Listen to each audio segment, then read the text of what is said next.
Welcome to the construction zone known as David Pakman Show World Headquarters. Apologies in advance if you hear any extraneous drilling or sawing noises. There is construction going on in the building that houses the new David Pakman Show studio, but I'm not going to let that prevent me from talking about what's going on right now in the Republican primary. I'm starting to receive emails and read comments on our YouTube channel suggesting that Donald Trump's lead is just too big, too late in the game for him not to be the Republican nominee.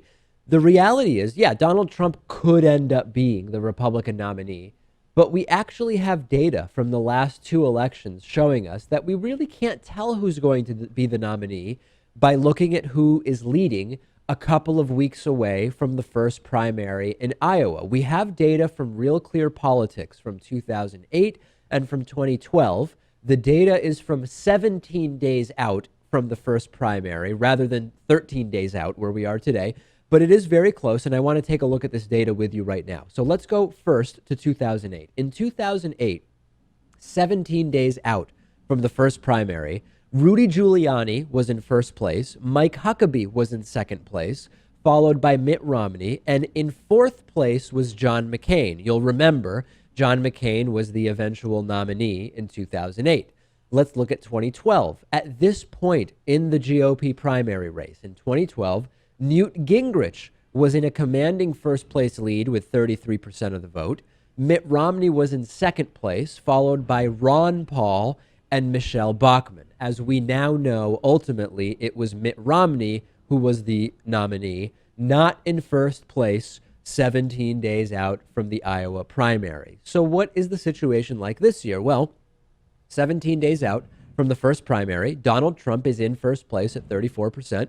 Ted Cruz, 19%, Marco Rubio, 12%, and Ben Carson, 9%. So is this proof, Lewis, or a guarantee about what will happen with Donald Trump this year? No, but it does confirm that in 2008 and in 2012, the leader or leaders 2 weeks before the first primary were not the eventual nominees. So it would be completely uncontroversial and completely precedented if the leader today, Donald Trump, were not the eventual nominee. A lot of people are forgetting or not looking at this data, which we have.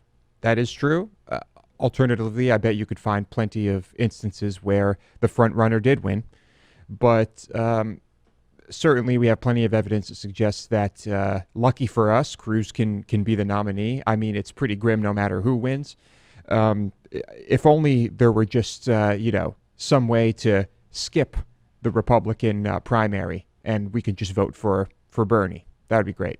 It is going to be a very interesting race because everybody who's left is pretty crazy, right? I think of those top four, Marco Rubio is the least crazy, as I've said before, of the top four that I just named. And it's going to be very, very interesting to see how this proceeds.